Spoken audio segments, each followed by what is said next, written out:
Andito na naman ako sa panibagong yugto ng buhay ko.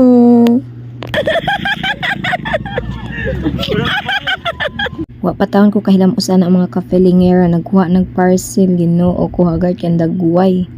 5 minutes sa tanong kong liguan ng kafelingera kay nanapoy parcel na abot order sa akong customer. Sa mga online seller diha ug sa mga small business owner, sama na ako nga nag-order sa ilang nga tagalagyo ug wala pa ka try sa GNT. I recommend guys na mas maayo nga draft off na lang mo kamo mismo madto sa branch kay para i-assist kanila. Then pa-download daan og GNT nga apps if wifi ra ka tas wala kay load. Mas maayo gud guys pag first time ka sa draft off na lang gid ka dito ka silang branch kay i-assist gid kanila tapos tudluan kanila saan pag fill up. Pag human nimo fill up guys na din na yung barcode ug ila din ang i-scan tapos mo na siya guys. So sila na dayon nagputos ana guys ug nagbutang sa waybill. Ikaduha na din ang parcel guys nga paghatod na ako dara sa ilang branch nag-drop off ra ko.